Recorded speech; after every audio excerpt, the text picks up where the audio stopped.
मित्रों, क्रांति के प्रणेता श्री अरविंद क्रांतिकारी होने के साथ साथ दार्शनिक भी थे।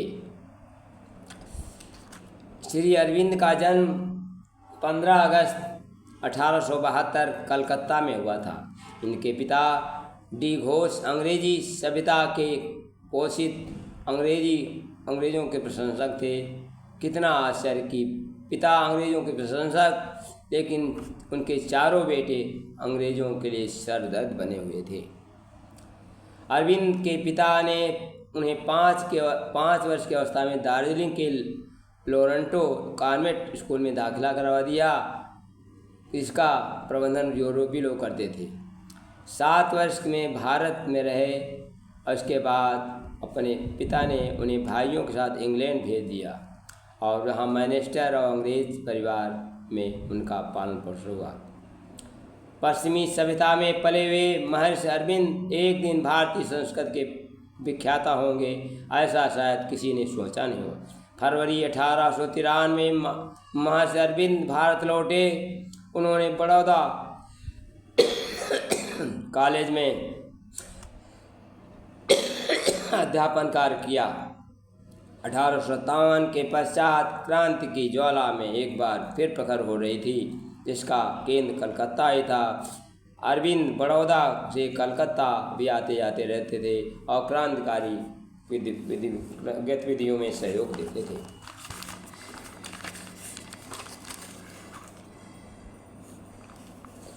बंगाल में महान क्रांतिकारी में से एक महर्षि अरविंद देश के आध्यात्मिक और स्वतंत्रता के लिए क्रांति की पहली चिनगारी थे। उन्हीं के आह्वान में हजारों बंगाली युवकों ने देश की स्वतंत्रता के लिए हंसते हंसते फांसी के फंदे चूम लिया। बड़ौदा से कलकत्ता आने में महर्षि अरविंद आज़ादी के आंदोलन उतरे। कलकत्ता में उनके भाई बारिन ने उन्हें बाघा जतिन बनर्जी, सुरेंद्रनाथ टैगोर और क्रांतिकारियों से मिलाया। सन 1902 में उन्शीलन सीमित कलकत्ता में स्थापना की गई। 1906 में बंग भंग का आंदोलन चल रहा था। सन 1905 में बंगाल विभाजन के बाद क्रांतिकारी आंदोलन जुड़े और सन 1908 और 9 में उन पर अलीपुर बम कांड मामले में राजद्रोह का मुकदमा चला। फलस्वरूप अंग्रेज सरकार ने उन्हें जेल में सजा सुना दी। इस पर अरविंद ने कहा, चाहे सरकार क्रांतिकारियों को जेल में बंद करे, फांसी दे या यातनाएं, हम सब सहन करेंगे, पर यह स्वतंत्रता का आंदोलन कभी रुकेगा नहीं। एक दिन अवश्य आएगा, अंग्रेज़ों को हिंदुस्तान छोड़कर जाना होगा। इत्तेफाक नहीं, 15 अगस्त को भारत को आज़ादी मिली। इस दिन उनका जन्मदिन मनाया जाता है। सजा के लिए उन्हें अलीपुर जेल में रखा गया। इस जेल में अरविंद का जीवन ही बदल गया। वे जेल की कोठरी में ज़्यादा से ज़्यादा साधना और तप करने लगे। योग द्वारा सिद्धि प्राप्त की और आज के वैज्ञानिकों को बता दिया कि इस जगत को चलाने के लिए अन्य जगत की आवश्यकता है। अरविंद ने पांडेचेरी में आश्रम बनाया। वहीं सन 1914 में मीरा नामक फ्रांसीसी महिला की अरविंद से मुलाकात हुई, जिन्हें बाद में अरविंद ने अपने आश्रम का संचालन पूरा भार सौंप दिया। 5 दिसंबर 1950 को अरविंद का देहांत हो गया। बताया जाता है निधन के 4 दिन बाद उनका पार्थिव शरीर की दिव्य आभा बने रहने के कारण उनका अंतिम संस्कार नहीं किया गया। 9 दिसंबर को उनके आश्रम में समाधि दी गई। अरविंद एक महान योगी दार्शनिक थे। अरविंद निष्क्रिय क्रांतिदर्शी नहीं थे, वे स्वदेशी के भी प्रवर्तक थे। अरविंद के जीवन विरोधाभासों से भरा है। राजनीति में सशस्त्र क्रांति उद्घोषक थे। ब्रिटेन में बम बनाने के पूर्व अरविंद अनुयायी क्रांतिकारियों ने बम बना लिया था। अलीपुर में बस बम केस में मुजफ्फरपुर जिलाधिकारी किंग्सफोर्ड ने किए गए ऐसे प्रयास परिणाम था। सन 1896 से 1905 तक बड़ौदा रियासत में राजस्व अधिकारी से लेकर बड़ौदा कॉलेज के फ्रेंच अध्यापक कार्य किया।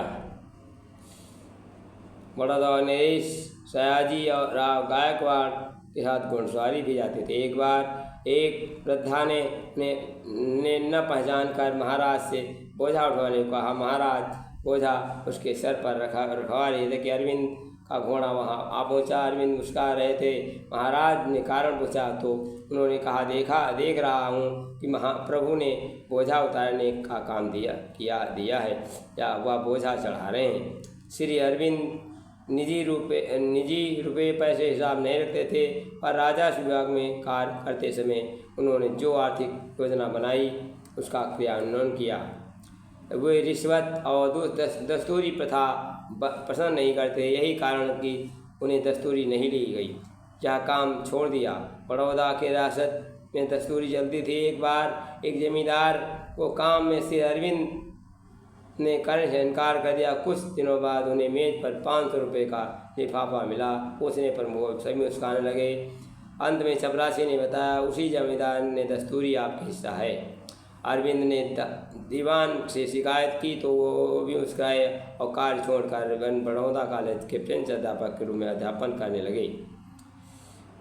बंगाल की क्रांतिकारी यज्ञ में चोला धुदकने के लिए उन्होंने 665 रुपये मासिक नौकरी छोड़ दी। छात्रों ने समझा कि अच्छी नौकरी मिलेगी। अरविंद ने से पूछा, सर आपको यहाँ पढ़ाना छोड़ दिया? हाँ। तो अरविंद सचिव तो उत्तर दिया, सर आपका कितना वेतन मिलेगा? 150 रुपये। छात्रों को विश्वास हो गया, वे पागल हो गए हैं और सन्यासी।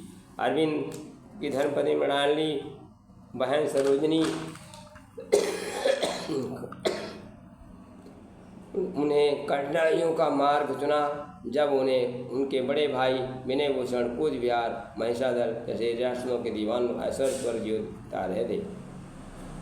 अरविंद कलकत्ता आए और राजा सुबोध मालिक की अटालिका में ठहराए गए। जनसाधारण से मिलने का संकोच था, अतः वे सभी से को विस्मित करते हुए छक्कू खानसामा वाली गली में रहने लगे। अरविंद वर्तमान में बांग्लादेश में जाकर किशोरगंज में स्वदेशी आंदोलन प्रारंभ किया। राष्ट्रीय विद्यालय में अलग होकर क्रांतिकारी पत्रिका वंदे मातरम को प्रकाशन किया। जिस अज्ञात अध्यापक चंद्रगढ़ में जिस अज्ञात अध्यापक ने वंदे मातरम पत्रिका उसी अरविंद ने उसे खोज से निकाला। एक दिन तड़के पुलिस अधीक्षक ने अरविंद के घर छापा मारा। अरविंद चटाई पर लेटे थे। पहले तो पुलिस अधीक्षक को यकीन नहीं हुआ। 18 वर्ष लंदन में पढ़ा कोई व्यक्ति ऐसे रह सकता है। पर साथ में मजिस्ट्रेट ने जब मेज पर लैटिन और ग्रीक शब्द को देखे तो उनकी कमर में रस्सी खोलने का हुक्म दिया। अलीपुर बम केस में फांसी के अभियुक्त के लिए बनी कोठरी में अरविंद के साथ 2 कंबल, एक तसला था जिसमें वह स्नान करते थे, पानी पीते थे, उसी से दाल रोटी में डुबो कर खाते थे। 9 मई 1909 को जेल से छूटे। उनका जीवन गीता में वर्णित समृद्ध प्रतिफल था। अमरेंद्र ने कल्पना की के विपरीत लंदन में पले बढ़े श्री अरविंद धोती ओढ़े बैठे हैं।